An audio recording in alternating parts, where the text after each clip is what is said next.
Hey guys, it's me Bea. Welcome back to my channel, and for today's video, we will talk about completing the square the circle equation. But first, let me introduce to you what a circle is. So a circle is a set of points equidistant having the same distance or a collection of well-defined objects. The technique of completing the square is used to turn a quadratic into the sum of a squared binomial and a number quantity x minus a squared plus b. So the center radius form of the circle is in the format quantity x minus h squared plus y minus k squared is equal to r squared, with the center being at the point hk and the radius being r. This form of the equation is helpful since you can easily find the center and the radius. But circle is often given in a general format x squared plus y squared plus dx plus ey plus f is equal to 0. You will have to complete the square to convert the equation to center radius form. Now let's move on to the examples. Example number 1. Find the equation of a circle having center 2, 3 and radius 4. So we all know that the standard formula of the circle is quantity x minus h squared plus y minus k squared is equal to r squared, where the center is at hk and the r is the radius. And the general formula is x squared plus y squared plus dx plus ey plus f is equal to 0. We were tasked to find the equation of a circle having the center 2, 3 and the radius 4. Since we have these given points, we will substitute the given center and radius in the standard formula. So we'll put the 2 in h, the 3 in k, and 4 in r, which is the radius. So it will become quantity x minus 2 squared plus quantity y minus 3 squared is equal to 16.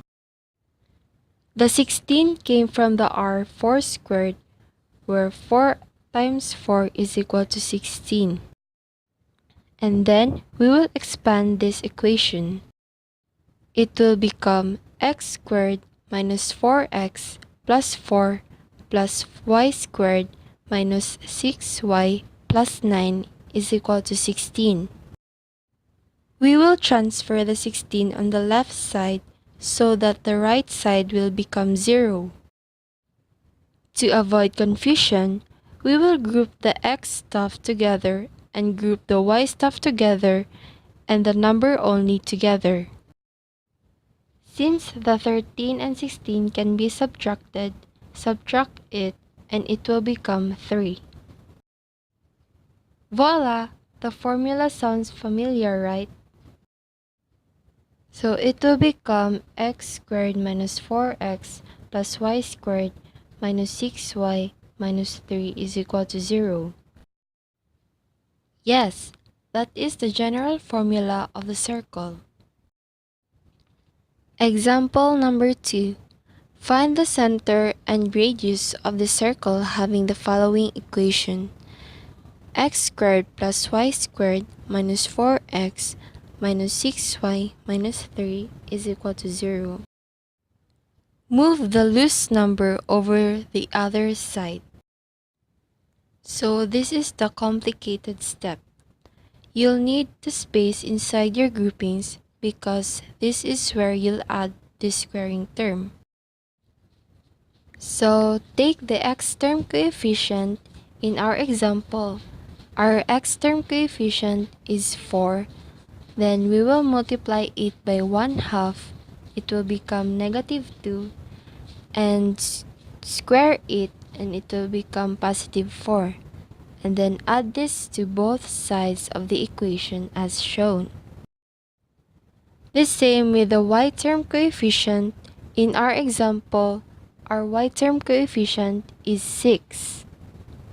Multiply it by 1/2 and it will become negative 3, and square it and it will become positive 9. And then add this to both sides of the equation as shown. So it will become quantity x squared minus 4x plus 4 plus quantity y squared minus 6y plus 9 is equal to 3 plus 4 plus 9. So convert the left side to squared form and simplify the right side.